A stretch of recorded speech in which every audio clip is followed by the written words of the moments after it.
Day a day early. It's barely a day now. Yeah, barely a day now. Tomorrow being Mother's Day, and today in church they passed out roses, and Yes, and so Aspen got one to give to me. It was very nice. yeah, it was cool. We have graduation tomorrow on Mother's Day, so Mother's Day morning, at least up through lunch, is going to be taken up by marching and gowns and caps and celebrations of seniors making it through 4 years or more of college. And I don't know. I don't remember it ever being on Mother's Day before, but maybe it's just the Oh, sure. yeah. Mm-hmm.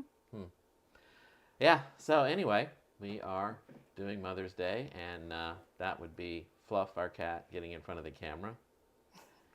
So maybe we can move. Yeah, that would be Fluff objecting to being moved from in front of the camera.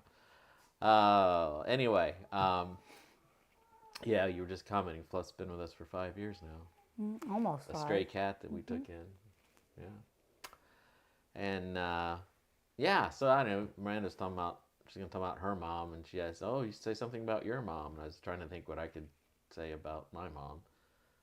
I mean, I guess there's a lot of stories. When I was a kid, I was very much a mama's boy. I was much closer to my mom than I was my dad growing up, even though it's weird to try and remember that. I know it for a fact. I know it's what but I don't. It's not like I can go, oh, and then there was the time we did this and this. I just remember I was mama's boy. I was in the kitchen.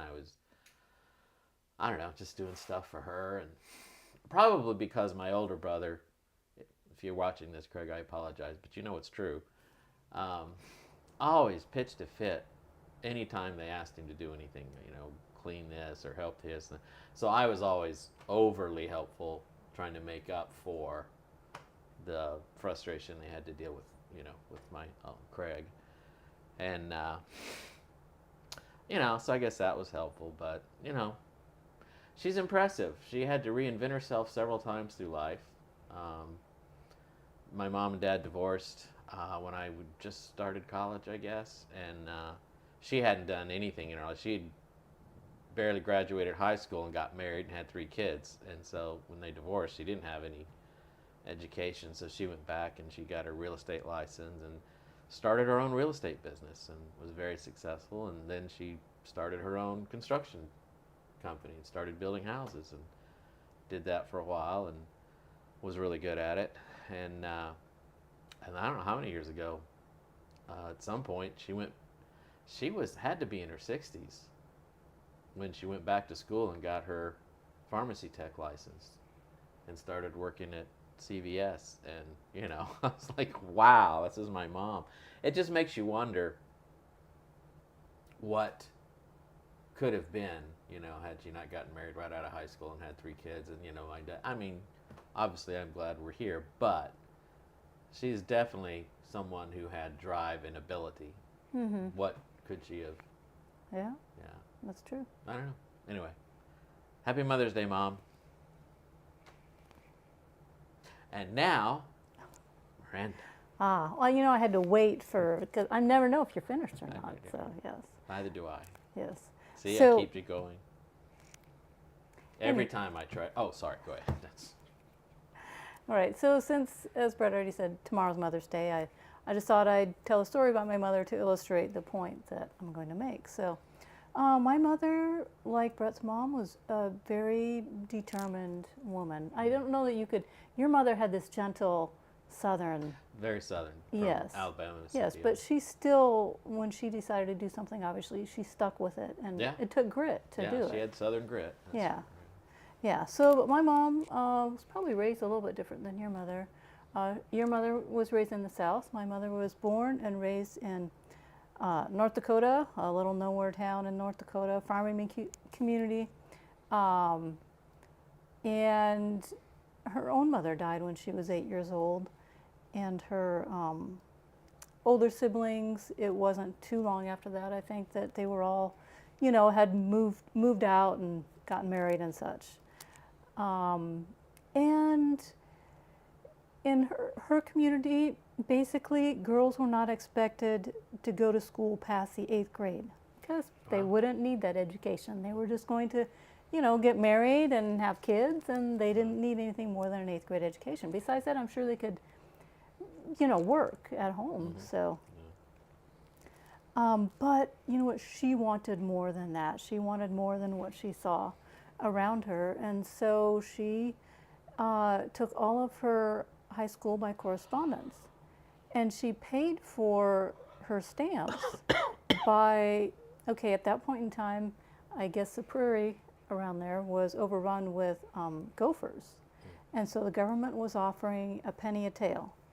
And What? so a penny per tail, gopher tail. They trapped the gophers and then took the tails in. And they gave them a penny apiece. What? Oh, it was a way to make money, So, Your mother hunted gopher? yeah, she did. Oh my gosh. So yeah, she trapped gophers, and that's how she got her money, and as a young person, and That's impressive. I'm just saying. yeah, I That's mean, you have impressive. to want an education pretty bad in order to do that. But Yeah. We can't get kids to work now for $10 an hour, and your mom's out hunting gopher for a penny a tail. That's Yes. impressive. yes, yes. So um, now I've lost where I'm at. Okay, so anyways, yeah, she did that when she finished high school. She wanted more education, but at that point in time, her dad was definitely set against her doing that. She was not to go off to college. Is that like a German thing, or was it that community? Or, I mean, what was it that was that culture that was? I don't know. Huh. I don't know, but it was, well, basically her older siblings were all married. Yeah. And had families of their own by then. Uh-huh. And so, since her mother had died and he hadn't remarried, she was the youngest one who was there living at home, taking care of him basically, And so it was kind of expected that she would be the single lady who would stay home and take care of her dad. Oh. And so she wasn't really interested in doing that. She wanted more education. And so, actually, with the help of her siblings, when she was 20, she ran away from home, as what she called it, and she was put on the bus to Lincoln, Nebraska, and went to Union College. Well, I don't Hey, know. we were at Union College. Yes, we were at Union College. I'm not sure how long she was there before he discovered where she was at. At that point in time, he took a shotgun, put it in his car, and drove on down there and got out, and he was started wandering campus looking for her and asking where she was at. Y'all And should have been in Texas, not Dakota. yeah. Sorry.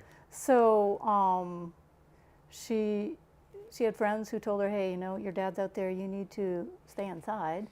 And some faculty went out and were talking to him, trying to reason with him, but he wasn't about to be reasoned with. And of course, other faculty called the police, and when the police arrived, they tried to reason with him as well. And finally, they just told him, you know what, you need to leave, get out of town, and don't come back. And apparently, they were pretty persuasive with that. And he left, and he didn't come back, and she didn't see him again she chose not to see him for about 25 years before she went back to North Dakota to see him. So I was about 15 by then when we first met him, so kind of interesting. You think? Your dad showed up with his shotgun, wouldn't leave. You're holed up in the girls' dorm, and the cops have to chase him away. That's wow. Yeah, so what was interesting is when we lived in you were in Lincoln and you were teaching at Union College, we lived directly across the street from where my grandfather would have pulled up and gotten out, and yeah, police would have showed up there and such like that. So it's kind of interesting. I also found it interesting that I think the house that we were living in, I looked it up, it had been built in 1959. And so my mom was in school there at that time, and I'm sure she saw it being built, and she would have had no idea that someday her youngest daughter would live in that house. Wow. Yeah. If she'd been still around, she could have said, and right there's where your granddaddy came with a shotgun. Yeah. Yeah. Wow. Talk Yeah. about circle of life. Wow, that's amazing. Yeah, so basically, my point is that my mom was pretty determined. She she stuck with what she had decided to do. And because she was determined to get an education and she didn't give up. And eventually she got her master's degree as well.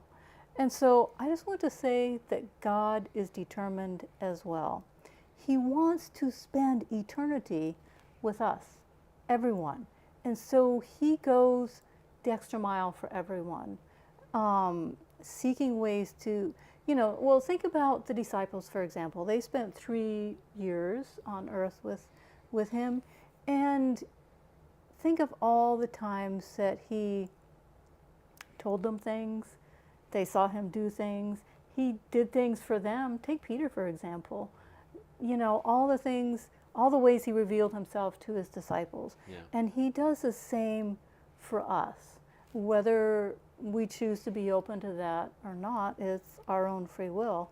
But in the end, nobody will be able to say, well, God didn't do enough and that's why I didn't get into heaven. God did everything. Jesus died for us. And relentlessly pursues us. And relentlessly pursues us, absolutely. 2 Peter 3:9, it says, he doesn't wish for any to perish, but for all to come to repentance. And so yeah, that's basically what I wanted to share today. I'm just thinking how different life is because, Aspen's in college, and her friends will be in a room down in the communications department talking, and I'll think, that sounds like fun. And I'll wander down there, and I'll walk into the room, and all she has to do is look at me, and I'm thinking, I need to leave now, and I walk away. No shotgun, no police. I walk away. Just a look. That's all it takes. So anyway, happy Mother's Day. Thank you that was an incredible story. And look for Miranda's new book coming soon about stories from my past. And it will have tales like that that you would think, this woman has had an incredible life. Okay, wow. He's it's not as though I don't write, but he's stretching it. Yeah. I think you should write stories like that down. Well, my mom. Yeah, it's pretty interesting. Anyway, all right. So, once again, thanks for joining us. Hope you had a great Sabbath. Hope you have a great Mother's Day tomorrow.